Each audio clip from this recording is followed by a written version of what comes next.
Welcome to healthy home. ఇవాళ మనం బెండకాయ 65ని ఎలా ప్రిపేర్ చేయాలో తెలుసుకుందాము. దీనికోసం కొంచెం లేతగా ఉండేటువంటి బెండకాయలని తీసుకోవాలి. వీటిని శుభ్రంగా కడిగి తడి లేకుండా తుడుచుకొని ఇలాగా ముందుగా నిలువుగా కట్ చేసుకోవాలి మధ్యలోకి. తర్వాత మరొకసారి రెండింటికి మధ్యలోకి కట్ చేసుకోవాలి. చూడండి ఇలాగా. అప్పుడు మనకి ఒక బెండకాయ అనేది 4 ముక్కలుగా వస్తుంది. ఇలాగే అన్ని బెండకాయలని కట్ చేసుకొని పెట్టుకోవాలి. ఇవి మొత్తం 300 గ్రామ్స్.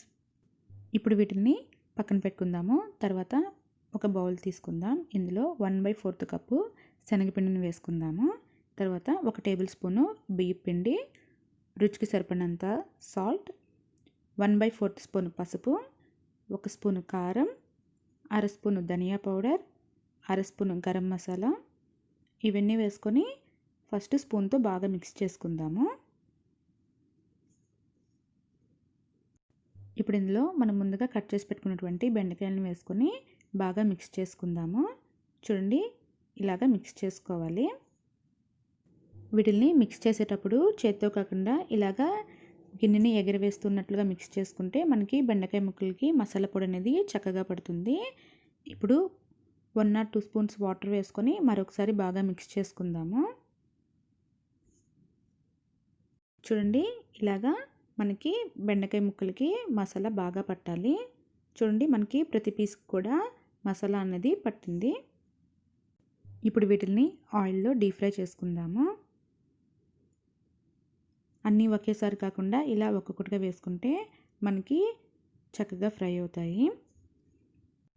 ఇప్పుడు వీటిని మీడియం ఫ్లేమ్లో ఫ్రై చేసుకుందాము.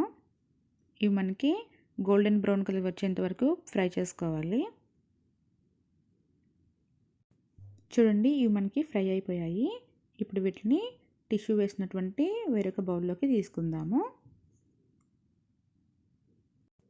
ఇలాగే అన్నిటిని కూడా వేసుకొని ఫ్రై చేసుకొని తీసుకోవాలి. ఇంతేనండి, ఎంతో టేస్టీగా ఉండేటువంటి బెండకాయ 65. ఇవి మనకి క్రిస్పీగా చాలా టేస్టీగా ఉంటాయి. ఇందులోనే కొంతమంది పల్లీలు కూడా వేసుకొని ఫ్రై చేసుకొని తీసుకుంటారు. అలా అయినా తీసుకోవచ్చు. తప్పకుండా ట్రై చేయండి. Thank you for watching. Please subscribe to my channel.